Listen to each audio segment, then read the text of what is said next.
को मेरा एक बार पुनः सादर अभिवादन प्रणाम। जैसा आप सब जानते हैं, भगवद गीता अध्याय 6 आत्मसंयम योग का निरंतर हम ले रहे हैं। आज उसका तीसरा विवेचन हम चर्चा करेंगे। आज का विवेचन प्रारंभ करने से पहले पिछला विवेचन में जो मुख्य सूत्र थे उनको एक बार पुनः अपन दोहराएंगे। तो आज विवेचन क्रम को प्रारंभ करने के पहले पिछले श्लोक में जो मूल सूत्र का चिंतन हुआ था उसको एक बार ध्यान करना आवश्यक है। भगवान ने क्या कहा था? हे अर्जुन, तू समर्थ बुद्धि को उपलब्ध होगा। यह समर्थ बुद्धि योग का सार। इस क्रिया से ही तू योगारूढ़ हो जाए। योगारूढ़ हो जाए। अब योगारूढ़ हो जाएगा तो उससे क्या होगा? योगारूढ़ होने से क्या रूपांतरण हो जाएगा? तेरे सारे संकल्प और विकल्प गिर जाएंगे। तू चिंतातीत हो जाए, चिंताओं के पार हो जाए, निश्चिंत हो जाए। योगारूढ़ होने का मतलब यही है कि निश्चिंत हो जाए। और फिर उन्होंने आगे कहा था कि फिर हे अर्जुन, तू अर्जुन में रहकर आत्मा हो जाए। फिर तू अस्तित्व के आनंद को, समाधि को, मंगल को, भीतर के सौंदर्य और सत्य और परम संगीत की अनुभूति कर। जब तक ये ना आज समझ में आ जाए कि मैं वास्तव में शरीर नहीं हूँ, आत्मा स्वरूप हूँ, जब तक ये पारलौकिक आनंद की अनुभूति नहीं हो सकती। सीधा सा ये तात्पर्य। और इस तैयारी का नाम, ये जो योगारूढ़ होने की तैयारी का नाम ही योग है। और यह सिद्धि पा लेना ही योगारूढ़ होना। तैयारी का नाम योग है। और जब योग आपको सिद्ध हो जाएगा, सिद्धि पा लेंगे, तो इसका मतलब क्या हुआ? आप योगारूढ़ हो। अब आज के क्रम को अपन प्रारंभ करते हैं। भगवान ने ऐसा कहा है आगे, जिस काल में ना तो इंद्रियों के भोगों में आसक्त होता है प्राणी, ना ही कर्मों में आसक्त होता है, उस काल में सर्व संकल्पों का त्यागी पुरुष योगारूढ़ कहा है। एक एक चीज को भगवान जोड़ते जा रहे हैं। पहले अब उन्होंने दो चीजें जोड़ दी। क्या क्या जोड़ दी? इंद्रियों के भोगों के प्रति आसक्त ना हो और कर्मों के प्रति आसक्त ना हो। अब देखिए, पहली बात इस क्रम को समझने में यह है, इंद्रियों में आसक्ति ना हो यदि, तो फिर कर्मों में आसक्ति हो ही नहीं सकती। यह मुख्य रूप से यहाँ पर ध्यान देने की बात है। तो श्री कृष्ण भगवान का प्रत्येक जो कथन है पूरी वैज्ञानिक आधार पर आधारित होता है। जो बिल्कुल वैज्ञानिक बात है। कैसे ये बात समझी जाए? समझे, यदि आप मान लीजिए धन इकट्ठा कोई करना, तो धन प्राप्ति के लिए जो भी कर्म आप कर रहे हैं उसके प्रति बड़ी आसक्त है। जब तो वो धन के प्रति आसक्त होंगे तभी वो कर्म होंगे आसक्ति। मगर इस आसक्ति का जो कर्म पे आप आसक्ति है, धन इकट्ठे करने के कर्म पर जो आपकी आसक्ति है, वो क्यों है? वो इसलिए है कि धन इंद्रियों को बहुत कुछ दे सकता है, ऐसा धन का आश्वासन है। धन क्या आश्वासन देता है इंद्रियों को? कि हम तुम्हें सब तरह के सुख दिलाते, हमें प्राप्त कर लो, बाकी सारी चीजें तुम्हें मिल जाएंगी। इंद्रियों को आश्वासन देता है कौन? धन। ये भाव रहता है कि धन से सब कुछ खरीदा जा सकता। धन ये भाव निर्मित कर देता है इंद्रियों को, तो तुम जितने भी सुख चाह रही हो, सारे सुख तुम्हें मिल जाएंगे यदि तुम धन की व्यवस्था करो। तो क्या है? धन इंद्रियों को, जो इंद्रियों के लिए जो दे सकता है उसका आश्वासन, ये कर्म का आकर्षण। जब इंद्रियों को आश्वासन ये मिल गया और इंद्रियों ने उस संदेश को मान लिया, तो फिर उसी हिसाब के कर्मों का आकर्षण कहता हूँ। कर्म उसी ढंग से होने लगते। दोनों चीजें, इंद्रियों की आसक्ति और कर्म में आसक्ति, इंटर रिलेटेड, एक दूसरे पर डिपेंडेंट है। अब जरा एक बात सोचें, कल यदि ये पता लग जाए इस धन से कुछ भी नहीं खरीदा जा सकता, तो फिर आकर्षण इंद्रियों का धन प्राप्ति के लिए शून्य हो जाएगा। वैसे ये बहुत बड़ी आध्यात्मिक बात है कि धन से कुछ नहीं खरीदा जा सकता ये माने हम और आसक्ति मिट जाए, तो आसक्ति मिटेगी तो क्या होगा, तत्काल सारे कर्म रुक जाएंगे। जैसे ही आपको ये समझ में आया कि धन से कुछ नहीं खरीदा जा सकता, तो आसक्ति मिट जाएगी धन के प्रति, और धन के प्रति आसक्ति मिटी नहीं कि आपके धन की आसक्ति के कारण जो कर्म हो रहे थे ऑटोमेटिक। तो वैसे कहने को तो ये बात बहुत आध्यात्मिक है कि धन जो सकता था व्यर्थ हो जाता, मगर अगर वर्तमान परिवेश में इसका बहुत सही उदाहरण समझे, जो अभी अभी घटित हुआ है, नोटबंदी घोषित की गई थी। उस समय क्या हो गया था, ये हो गया था कि इन नोटों से अब कुछ नहीं खरीदा जा सकता। तो उस जो 2000 का और 1000, 500, 1000 के नोटों का जो आकर्षण था वो बिल्कुल समाप्त हो गया। पहले उसको जो गिन के सहेज के गड्डी बना के रख रहे थे, खत्म हो गया आकर्षण। क्यों? ये समझ में आ गया, घोषणा हो गई कि ये बाजार में से कुछ नहीं ले सकते। तो वो जो आध्यात्मिक बात है, इससे कोरिलेट आप करोगे तो आपको फल समझ में आएगा। ये समझने में तो बहुत साधना की आवश्यकता है कि धन से खरीद जो भी अपन करते हैं वो व्यर्थ है। ये शायद बहुत देर में समझ में आती है, जब आपको बहुत समाधि और संत और बहुत ज्ञान प्राप्त हो जाए कि जो भी खरीदते हैं अपन वो व्यर्थ है। मगर ये नोटबंदी में समझा, एक दिन में घोषणा होते ही पूरा आकर्षण समाप्त हो गया। तो धन की मूल्यवत्ता क्या है? धन की मूल्यवत्ता मानसिक है, और धर्म का मूल अर्थशास्त्री तय नहीं करते राजधानियों में बैठकर, वरन धन का वास्तविक मूल मन की वासनाएं तय करती, इंद्रियां तय करती। जैसे देखिए सोने के गोल्ड के प्रति बहुत आकर्षण है, और वो इंद्रियों का, मान लीजिए कभी किसी कारण से ऐसी व्यवस्था माना है कि इंद्रियों का आकर्षण गोल्ड के प्रति कम हो जाए, तो क्या मतलब हुआ, डिमांड कम हो जाए गोल्ड की, आपका आकर्षण कम हो गया गोल्ड के प्रति। अभी जो आकर्षण है, ये भी चाहिए, वो भी चाहिए, ये भी बढ़ना चाहिए गोल्ड का, अगर ये हो जाए कि नहीं बेकार कुछ नहीं चाहिए, तो डिमांड जैसे ही घटेगी वैसे ही इसका मूल्य नहीं चाहिए। तो मूल्य धन का निर्धारित धातु नहीं करती, मगर मूल्य का निर्धारित होता है मानसिक अवस्था से। देखिए इंद्रियां क्या है, तृप्ति चाहिए। अपनी जो भी इंद्रियां हैं उनका एक मूल स्वभाव है वो तृप्त होना चाहिए, और धन तृप्ति दिलाने का आश्वासन दिलाता है। इंद्रियों को तृप्ति चाहिए, वो चाहे सुख के रूप में हो, आनंद के रूप में हो, भोग के रूप में हो, विचार कुछ भी रूप में हो, इंद्रियां तृप्ति चाहती, स्वाद के रूप में हो। और धन क्या उन्हें आश्वासन दिलाता है, ये तृप्ति जो तुम चाहती हो ये हम तुम्हें दिला सकते हैं। तो जीवन जब ये आश्वासन मिलते, जीवन कर्म में रत हो जाता है, और कर्म की आसक्ति मूल रूप से क्या है, तृप्ति के लिए दौड़ है।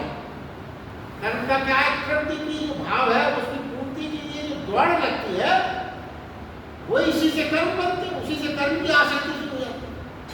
अब कृष्ण भगवान ये कहते हैं, इंद्रियों में जिसकी आसक्ति न रहे, ये श्लोक में पहले ये कहा, इंद्रियों में जिसकी आसक्ति न रहे। अब जरा सोचिए, इंद्रियों में आसक्ति किसकी नहीं, कैसे नहीं? क्योंकि हम तो जानते ही नहीं है कि हम इंद्रियों की जोड़ के अतिरिक्त कुछ है। हम अगर देखिए हमारी इंद्रियों के जो इंद्रियों का जो भाव है, उससे हमें लगता है कि हम अगर ये इंद्रियों का आकर्षण या इंद्रियों की काम जो है बंद हो जाएगा तो हमको कुछ है ही नहीं, समाप्त हो गया। क्या क्या है, आँख है, कान है, नाक है, हाथ है, अगर ये सब क्रियाशील न रहे तो हम बचेंगे। हमारा जितना भी जो कुछ भी चल रहा है इन्हीं सब का जोड़ है। ऐसा लगता है कि इंद्रिया की आसक्ति से हम लोग कैसे हो सकेंगे, और जिस दिन इनकी सारी क्रियाशीलता बंद हो गई तो ये स्टेज भी मन में आती है तो फिर तो मर ही जाएंगे, बचा क्या फिर जीवन में। जब हमारी इंद्रियों की क्रियाशीलता समाप्त हो गई तो हम डेड हो गए, खत्म हो गए। मगर जरा गीता का यही एक भाष्य, सामान्य अधिकांश हम यही समझे जो अभी कहा गया, मगर कृष्ण भगवान कहते हैं इंद्रियों की आसक्ति से जो पार हो जाएगा, योगारूढ़ हो जाएगा, वो कहते मर नहीं जाएगा वरन पूरे अर्थों में जीवन को पाए। सही तरीके से पूरे अर्थों में यदि इंद्रियों की आसक्ति समाप्त हो गई तो अपन तो सोचते हैं अगर तो मर जाएंगे, मगर वो कहते हैं कि नहीं, तू अगर इंद्रियों के आसक्ति के पार हो गया तो पहली से तू योगारूढ़ हो जाएगा, मर नहीं जाएगा तू, बल्कि पूरे अर्थों में जीवन को पा जाएगा। पर हमें उस जीवन का कुछ पता नहीं। जिस जीवन की चर्चा यहाँ भगवान कर रहे हैं उस जीवन के बारे में हमें पता ही नहीं। आइए इंद्रियों की आसक्ति से मुक्त होने की प्रक्रिया पर विचार करते हैं। कैसे हम आसक्ति से मुक्त हों, क्या तरीके हैं, इस पर थोड़ा विचार करें। क्योंकि अभ्यास की बात है। इंद्रियों से आसक्ति मुक्त होने के लिए एकदम से पढ़ने से या पढ़ने से नहीं होगा, अभ्यास करना। अभ्यास में क्या है? अभ्यास में जो भगवान ने बताया ये तरीके वो बताया। जब कोई इंद्रिय कुछ मांग करे, कोई नहीं कुछ भी मांग करे, चुनाव करे, भोग और तृप्ति के लिए आतुर होकर दौड़े, कोई भी इंद्रिय चुनाव करेगी पाने तो आतुरता के लिए दौड़ना पड़ता है। उसी समय जब वो दौड़ के प्रारंभ होने की स्थिति आए इंद्रियों की, उसी समय इस सत्य को पहचाने कि कुछ नहीं कर, कुछ करना होगा। पहली सोच के लिए करें तो मैं इंद्रिय नहीं, इंद्रियां की इच्छा तृप्ति होने की दौड़ की हो रही तो आप उससे पहले अपने आप को अलग कर लें। ये विचार आना चाहिए कि कम से कम मैं इंद्रिय को नहीं। पहला ये प्रारंभिक भाव। हम क्या होता है तो इंद्रियों की दौड़ के साथ हम अपने आप को जोड़ लेते हैं। तो शरीर और इंद्रिय को हम हैं, हम ही शरीर है, हमें इंद्रिय एक भाव रहता है। निश्चित रूप से ये भाव को जब अलग नहीं करेंगे आप उनके साथ दौड़ेंगे।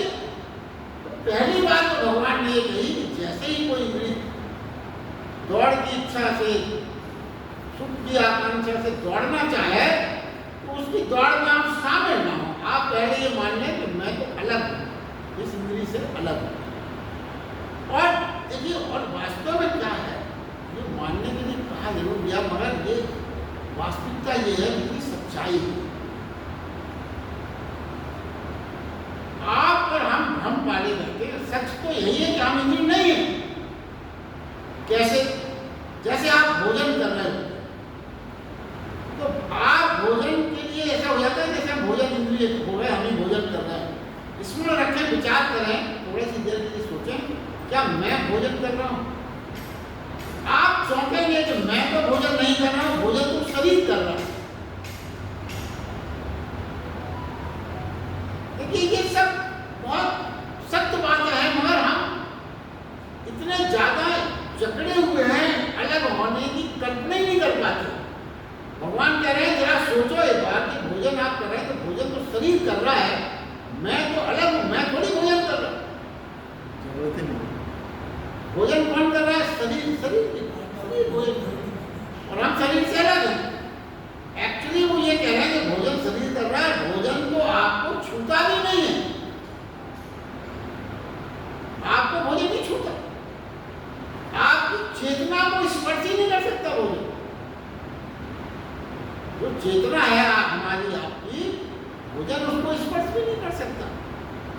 और चेतना एक्चुअली देखा जाए तो चेतना को कोई पदार्थ स्पर्श नहीं कर सकता, भोजन ही नहीं, संसार का कोई भी पदार्थ चेतना को स्पर्श नहीं कर सकता। हाँ, डायरेक्ट पदार्थ की इतनी हिम्मत नहीं है कि वो चेतना को स्पर्श कर सके, मगर चेतना चाहे तो उससे जुड़ जाए, चेतना स्वयं को उससे जोड़ सकती है। देखिए, ये जो हो रहा है ना, हम और आपने क्या किया, चेतना डायरेक्ट किसी पदार्थ की हिम्मत नहीं है कि चेतना से जुड़े, मगर हम चाहते हैं कि हमारी चेतना जुड़े, इसीलिए तो जीवात्मा के रूप में हो गए और हम अपने आप को शरीर समझ लेंगे। चेतना में फिर ये हमारे भाव है कि हम अपनी चेतना को पदार्थों से जुड़ा हुआ मानने लगते हैं। वास्तव में जुड़ता तो उससे भी नहीं है, मगर हमारे भाव चेतना को पदार्थों से जोड़ देते हैं। देखिए, भूख तो शरीर को लगती है, आपको सिर्फ पता चलता है कि शरीर को भूख लगी। बहुत छोटी सच्चाई है वो, कहते हैं भूख तो शरीर को लगती है, फिर आपको इन्फॉर्मेशन आती है। आप अगर अलग हैं, हम अलग नहीं मान पाते, मगर प्रक्रिया वास्तव में यही होती है। चोट लगती है तो चोट की सूचना आपको प्राप्त होती है। अगर चोट की सूचना ना मिले तो कुछ नहीं होगा, आपको पता ही नहीं चलेगा। आपका शरीर जो बेहोश आप हो जाते हैं, आपका मस्तिष्क से सूचना का जो सर्किट है वो बंद कर दिया जाता है। फिर आपको काट देता है डॉक्टर, आपको कुछ नहीं लगता। क्यों? सूचना प्राप्त मस्तिष्क को नहीं हो रही। इतना तो सबने अनुभव किया। ठीक इसी प्रकार भूख लगती है आपको, चेतना तो सिर्फ आपको होश देती है कि शरीर को भूख लगी। चेतना आपकी है, चेतना यदि आपके अंदर है तो चेतना का सिर्फ इतना काम है आपको ये इंफॉर्मेशन भेजेगी, भाई शरीर जो है जिसमें आप रह रहे हो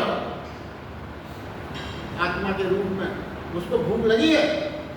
घर तो आपका है ना, घर में आपका झाड़ू पोंछा बुहारी सफाई की जरूरतें तो आपको पूरा करना पड़ेगी ना।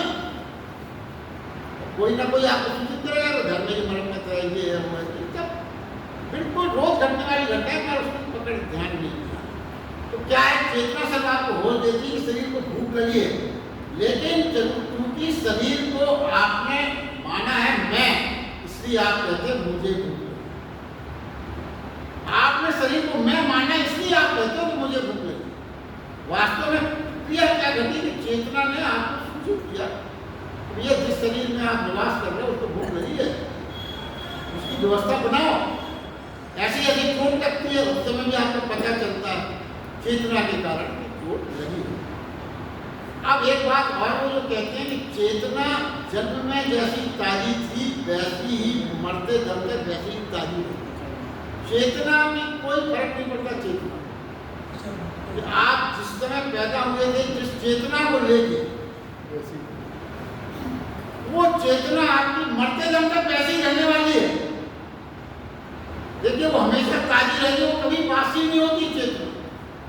शरीर क्या है अपना, बच्चे से जवान होगा, बूढ़ा होगा, और फिर आप क्या कहोगे, मैं जवान हो गया, मैं बूढ़ा हो गया, वही भूख वाली भूल फिर आप करोगे, और फिर अपन रोते भी हैं कि मैं बूढ़ा हो गया। मगर भीतर की चेतना बूढ़ी नहीं होती। भीतर की चेतना भीतर की कभी बूढ़ी नहीं होती। ऊपरी खोल जो उसका है चेतना का क्या है, वो शरीर जर्जर हो सकता है। खोल है ऊपर का जो रहने की जगह, मकान जर्जर हो सकता है, मगर आत्मा जो है वो थोड़ी जर्जर होता है। चेतना की कोई आयु नहीं होती, चेतना की कोई आयु भी नहीं होती। आपकी आयु बढ़ रही तो आप सोचोगे चेतना की उम्र बढ़ना। चेतना शरीर, जब हम चेतना और शरीर को एक मान लें, यदि मान लें तो यही भगवान कहते हैं यही अज्ञान, यही अज्ञान है। चेतना और शरीर को एक मान लिया तो यही अज्ञान है। तो होश से चाहे अपने शरीर को भिन्न मान ले तो यही ज्ञान है। ज्ञान और अज्ञान की इस सरल परिभाषा क्या हो सकती है? और आप जरा मान के देखिए, आध्यात्मिक उन्नति सारी इस पर आधारित है कि आपने अपने शरीर को अलग मान लिया। सारी आध्यात्मिक साधना, योग, सारी तपस्या यहीं से प्रारंभ होती है। और इस ज्ञान को यदि किसी ने नहीं पा पाया, करते रहो आप कुछ भी, भजन पूजन आरती घुमाते रहो और चालीसा पढ़ते रहो, कुछ नहीं। पहला पॉइंट ये है, ज्ञान की शुरुआत यहीं से है कि आपने अपनी चेतना को शरीर नहीं माना, अलग माना। तो क्या है, यही ज्ञान है। सूत्र यह हुआ, इंद्रियों की आसक्ति से वही मुक्त हुआ। क्या सूत्र बना? इंद्रियों की आसक्ति से वही मुक्त होगा जो शरीर को अपने से भिन्न मानने में समर्थ होगा। वही आसक्ति से मुक्त होगा। यदि आसक्ति न रही तो क्या होगा? अब आसक्ति नहीं रही तो क्या होगा? क्या होगा? क्या भूख नहीं लगेगी? आसक्ति नहीं रही तो क्या हम भूख नहीं लगेगी? भोजन नहीं करेंगे फिर क्या? नहीं समझे क्यों? कर्म नहीं होगा कुछ। कर्म से आसक्ति खत्म हुई तो कर्म खत्म हो जाएगा। ये बात दिमाग में आ सकती है। तो भगवान कहते हैं इंद्रियों की आसक्ति जो खत्म होने पे, इंद्रियों की आसक्ति शरीर को विकृत व्यवस्था दे जाती है। ऐसा व्यक्ति जिसको इंद्रियों की आसक्ति नहीं है, उसको भूख तो लगेगी लेकिन भूख शुद्ध होगी, यानी वहीं तक होगी जहां तक आवश्यकता है। भूख तो लगेगी मगर भूख शुद्ध होगी। शुद्ध का मतलब क्या है? वहीं तक लगेगी जहां तक आवश्यकता है। भोजन थोड़ा ही पर्याप्त होता है। भोजन तो वास्तव में शरीर चलाने के लिए थोड़ी पर्याप्त होता है, मगर स्वाद का अंत नहीं। स्वाद का कोई अंत नहीं। आवश्यकताओं का अंत है, स्वाद का अंत नहीं है। आवश्यकताएं बड़ी सीमित हैं। शरीर के भोजन की आवश्यकताएं बहुत सीमित हैं, और वासना और इच्छा अनंत है। जैसे ही इंद्रियां प्रगतिस्थ होंगी, सुकृत होंगी, सहज होंगी, वैसे व्यक्ति की जो आवश्यकताएं हैं वो सरल हो जाए, सीमित हो जाए। जैसे ही इंद्रियां प्रगतिस्थ होंगी, मतलब नेचुरल भावना है, सुकृत होंगी, सहज होंगी, वैसे ही व्यक्ति की जो आवश्यकता है वो सहज, सरल और सीमित हो जाए। और जो व्यक्ति की आवश्यकता नहीं है वो अपने आप पुरोहित हो जाए, वो भावना खत्म हो जाए। देखिए आप संत लोग कितनी कम व्यवस्था में जीवन चला लेते होते हैं क्या? वो एसी नहीं लगा, ये नहीं हुआ, वो नहीं हुआ, अरे कुछ नहीं, उतनी ना। और वो जो सब व्यवस्था में जी रहा है, उनसे हजारों गुने आनंद में वो रहते हैं। ये भी है। तो क्यों है? इसीलिए है कि उनकी व्यक्तित्व की आवश्यकताएं जो नहीं है, अनावश्यक है, तो तुरंत हो जाती है।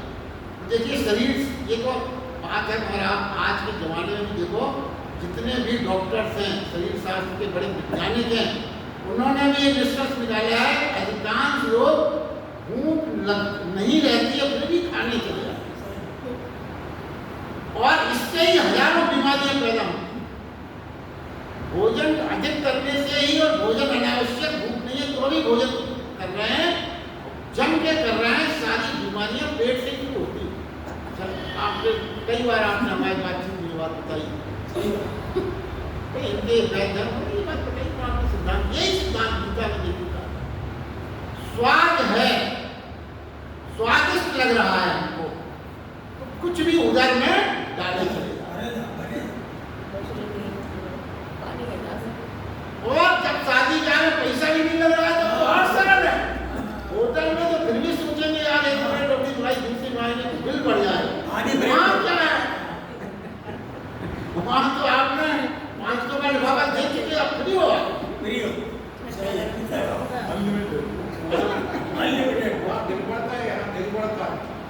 क्या है? स्वादिष्ट लग रही कोई चीज आपको, डाले चले जा रहे हैं, भूख की फिक्र नहीं करते। भूख से कोई रिलेशन ही नहीं है। भूख तो आपकी समाप्त हो चुकी, मगर स्वाद की जो वासना है वो समाप्त नहीं हुई। तो आप किसके अधीन हो गए? स्वाद इंद्रियों के अधीन हो गए। एक इंद्रियों की आसक्ति की चर्चा हो। समझे, भूख एक शारीरिक जरूरत है, भाई हर चीज की जरूरत होगी, उसे मानसिक विलास नहीं बना। अपन भूख को मानसिक विलास बना देते हैं। जब भोजन भी स्वाद इंद्रिय के अधीन हो जाता है, जब भोजन भी स्वाद इंद्रिय के अधीन हो जाता है, फिर भूख के अतिरिक्त भी भोजन का रस पैदा कर देते हैं। जब हमारा भोजन स्वाद इंद्रिय के अधीन हो गया, तो फिर भोजन में रस पैदा कर देते हैं, और यह रस इंद्रियों की आसक्ति से आता है। बड़ा रिलेटेड है, यही रस इंद्रियों की आसक्ति से आता है। और ये आसक्ति मिट गई तो भूख शुद्ध और सीमित और स्वाभाविक हो जाएगी। जीवन में समस्त दिशा में ऐसा ही परिणाम होता है। सब ओर से मात्र शुद्धतम और अनिवार्य आवश्यकताएं ही रह जाएंगी। फिर क्या है? जो शुद्धतम आवश्यकताएं वो ही रह जाएंगी, बाकी सब आवश्यकताएं फिर वही। यही आसक्ति का समाप्त होने का मतलब है। अब विचारें क्या कि व्यक्ति कर्म का क्या होगा, जो तो इंद्रियों के बारे में काफी डिटेल में समझा। अब कर्म क्या हुआ, व्यक्ति के कर्म का क्या होगा, जो जाने कर्म के प्रति आसक्ति हो जाएगी तो कर्म बंद नहीं होंगे। ये लोग सोचते आसक्ति कर्म खत्म हुई तो कुछ करना ही नहीं है, मतलब समाप्त। ना,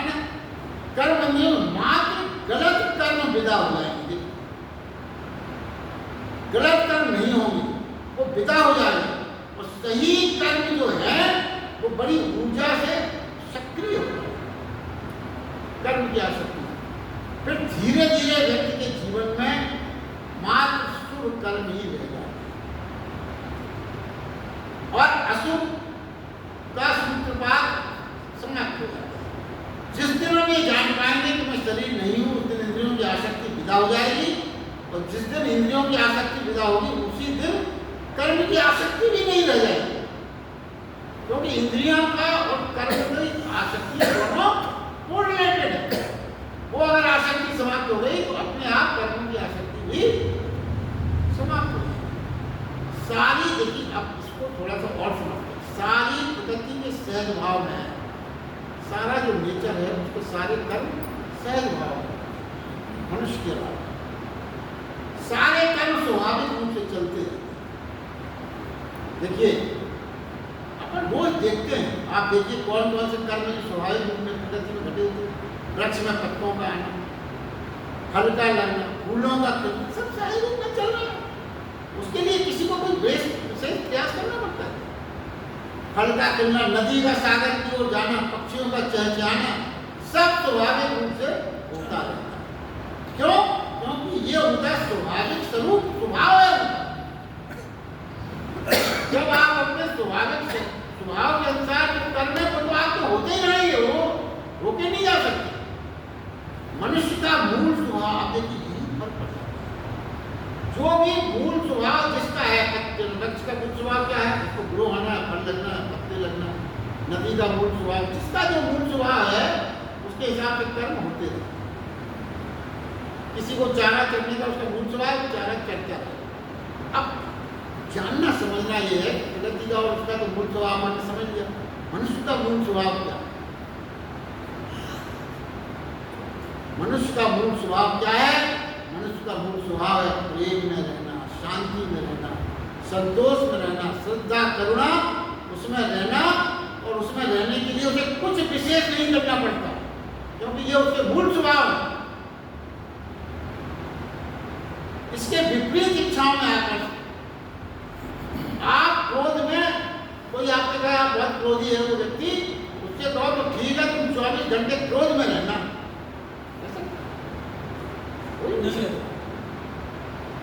चीखना चिल्लाने का आदत है, चीखना चिल्लाना ठीक है, आप दिन भर चीख के दिखाइए, नहीं हो सकता। क्यों? वो आपका मूल स्वभाव नहीं है। मूल स्वभाव है आपका शांत रहना, प्रेम में रहना, करुणा में रहना, दया में रहना, स्वाभाविक रूप से अपना स्वभाव से प्रेम से अपनत्व में रहना। ये इसमें आदमी जीवन काट सकता। अकेले भी हो तो भी अपने आनंद में डूबे रह सकते। क्यों? वो आपका मूल स्वभाव है। और मूल स्वभाव से विपरीत जहां जीवन हुआ, सारी समस्याएं पैदा होंगी। तो क्या है? आसक्ति पैदा होने का गलत काम प्रारंभ होंगे, वैसे ही सही कर्म भी होते। गलत कर्म जो है अपने आप आपके समाप्त हो जाएंगे। ये मूल बात समझने की इस श्लोक में है, जो हमने एक प्रयास किया कि बहुत उससे ही बात चर्चा आपके सामने करते हैं। देखिए फिर वो आगे वो क्या कहते हैं कि ये जो कुछ भी कहा जाता है, भगवान कहते हैं ये सब योगारूढ़ता तुम्हारे मंगल के लिए है। ये कोई एक कठिनाई वाली बात नहीं बताई जा रही है, बहुत कोई आपको परेशान कहते हैं योगारूढ़ तुम्हारे मंगल के लिए है, कल्याण के लिए है। और मनुष्य को चाहिए कि स्वयं को संसार में भवसागर से अपना उद्धार करे, अपनी आत्मा को अधिगति में न पहुंचाए। इसीलिए ये सब बताया जा रहा है, क्योंकि जीवात्मा आप ही तो अपना मित्र है और आप ही अपना शत्रु है। अर्थात कोई दूसरा संसार में मित्र और शत्रु नहीं। आप ही अपने मित्र हैं और आप ही अपने शत्रु हैं। इसीलिए ये बात है कि आपका मंगल हो, आपका कल्याण हो, आप अधोगति के ओर न बढ़े। इसीलिए मैं ये सब बात कह रहा हूँ। ये कोई ऐसी नहीं है बात कि आपको बड़ा कोई स्पेशल कठिन बात बता रहा हूँ। तो योग कहते हैं वो योग परम मंगल है। अद्वितीय शक्ति और आनंद की उपलब्धि, परम मंगल योग। योग की दिशा में गति से प्राणी अपना मित्र बनता है, जो बातें बताई नहीं, और योग की विपरीत दिशा में प्राणी अपना शत्रु बनता है। चॉइस आपकी है, अधोगमन करना है या ऊर्ध्वगमन करना है, जो आपकी इच्छा हो। अधोगमन करोगे तो अपने शत्रु हो, ऊर्ध्वगमन करोगे तो आप अपने मित्र हो। करना आप ही को है, स्वतंत्रता है आपको कर्म करने, आप स्वतंत्र हैं।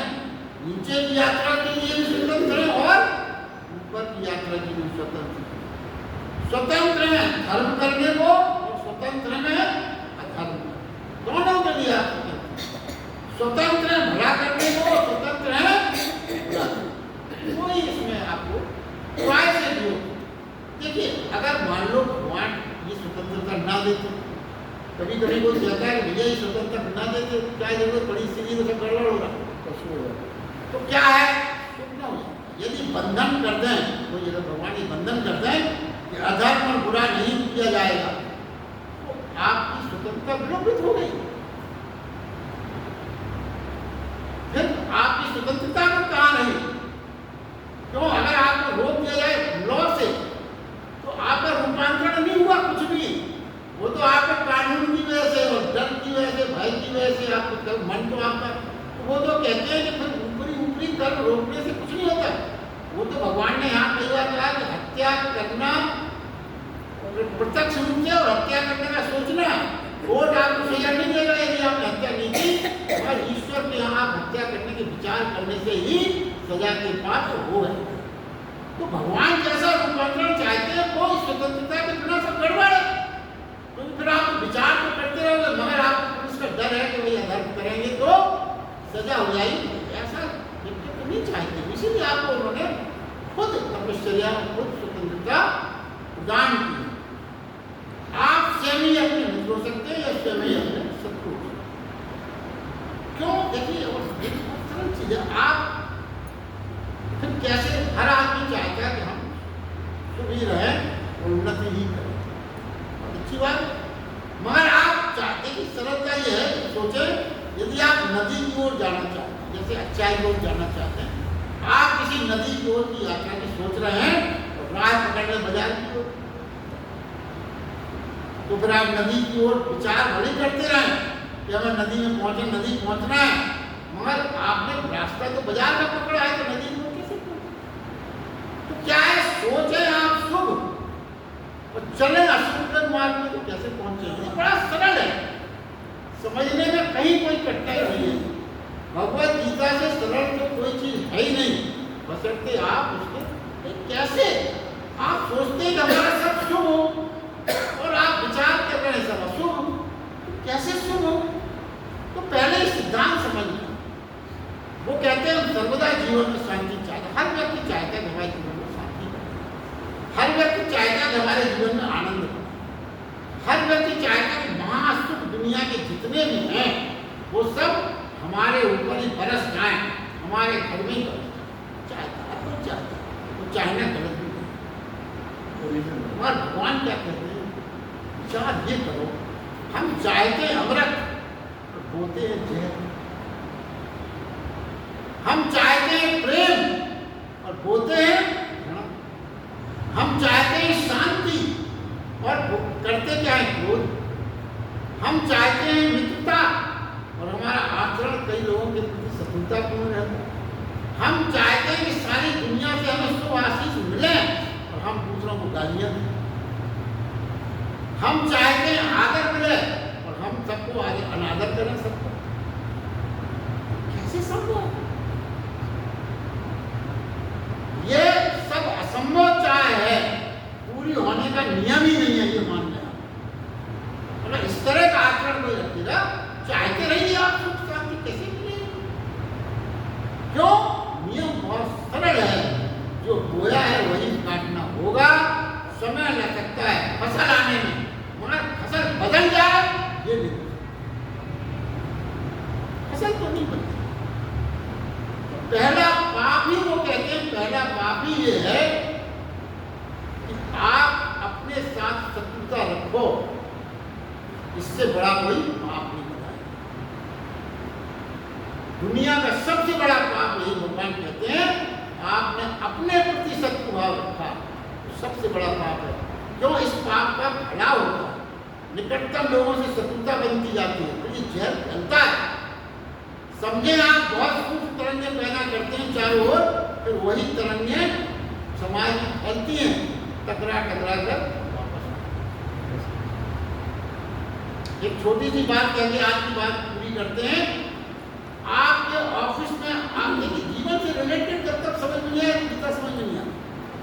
किसी के बॉस ने किसी को बहुत बुरी तरह डांटा और उसकी वजह से सामने वाली कॉलोनी का छोटा सा बच्चा अपनी माँ से टूट गया। अब आप इसको कोरिलेट नहीं कर सकते कि ये कैसा बॉस को, हमें किसी को बॉस ने डांटा और वो दूसरी कॉलोनी वाला बच्चा माँ से टूट गया, क्या संबंध है? देखिए, संबंध बहुत गहरा है।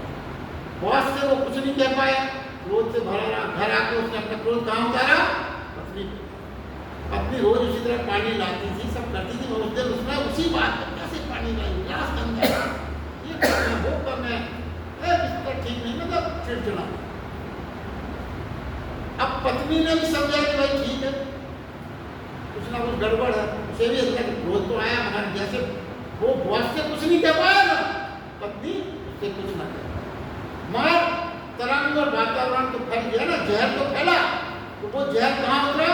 पत्नी ने अपने बच्चे को, बच्चा आया स्कूल से, बस एक ना इसका बस्ता फेंका, इधर फेंका, उसको उसने पूरी तरह। अब बच्चा भी आश्चर्यचकित है, ऐसा बस्ता तो मैं रोज रखता था, आज क्या नया हो गया, आज ये कितना नाराज हो गई।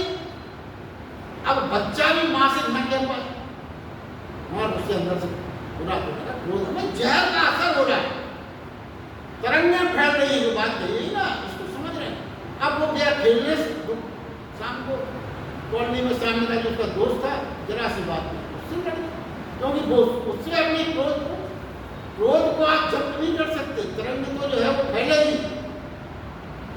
और वो बच्चा जो यहाँ पे कुछ नहीं कर पाया, वो अपने घर गया, वो माँ पे चिल्लाया, माँ ने उसको दो थापड़ मार दिया। अब देखिए कोरिलेट हो गया, कितना जहर फैलता है समाज में यदि हम एक छोटी सी बात की समझते नहीं है।